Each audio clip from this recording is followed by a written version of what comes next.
Let me make this very clear.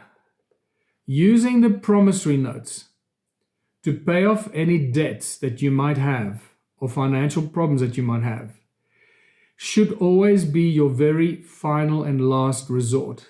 I do not recommend this as something that you just do frivolously, that you think, oh, I'll just write a promissory note and send it and pay them with this.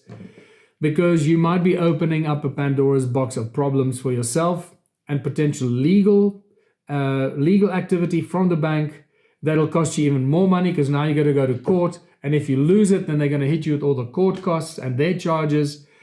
So think very, very carefully before you start using a promissory note to pay off the bank or lawyers or anything like that. Now,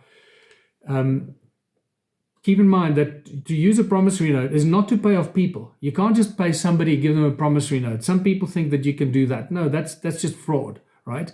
The only reason I did this because the banks make money out of thin air. Keep this in mind. Banks make money out of thin air, right? This is why I did this.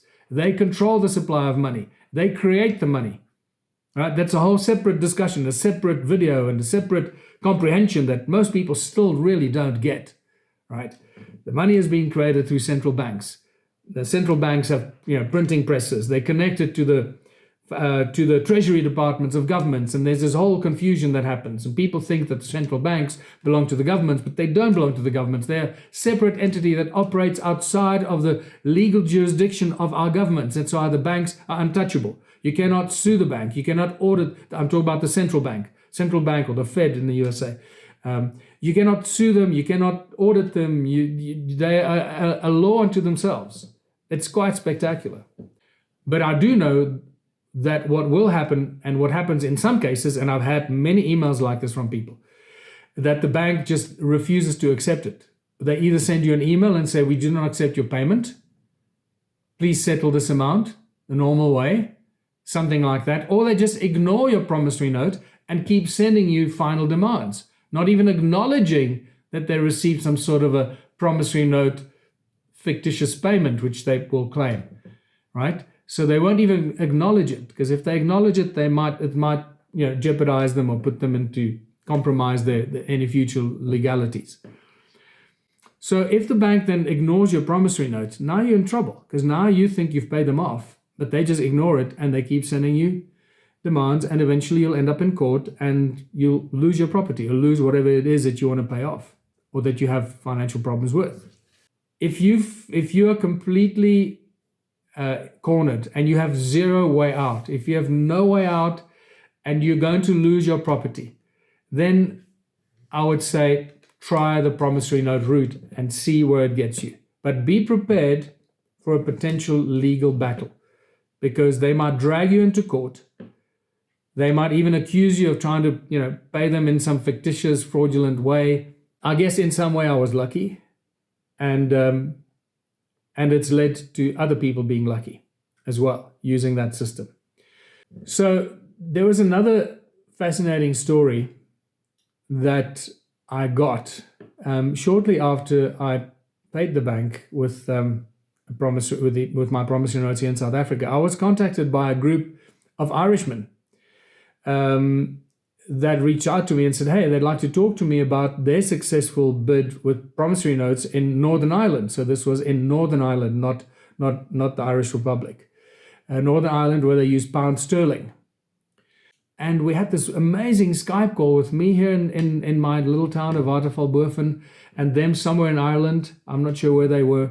I think they may have been in Belfast, in Northern Ireland, should I say.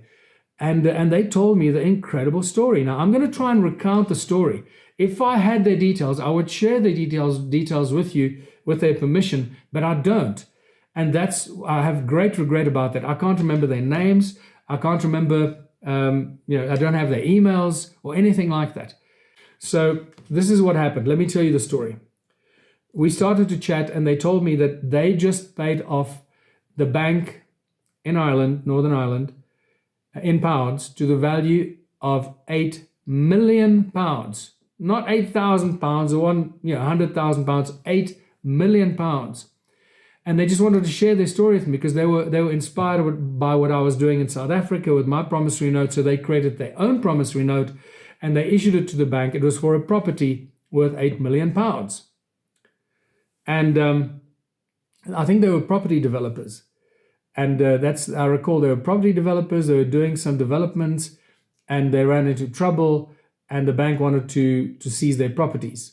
So they created a promissory note. They paid them with the promissory note, and the bank took them to court, said that they don't accept the promissory note and they wanted settlement for the full amount, whatever it was they were requesting, or they were going to confiscate the property. Now, please accept that there might be, I'm probably getting some of the detail quite wrong, but I'm just giving you a fairy tale version of this, or my recollected version of this, as close to what I can recall.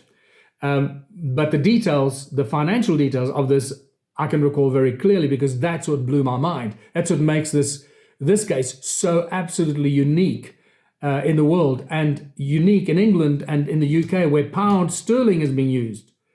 And I may have given the game away. Pound sterling.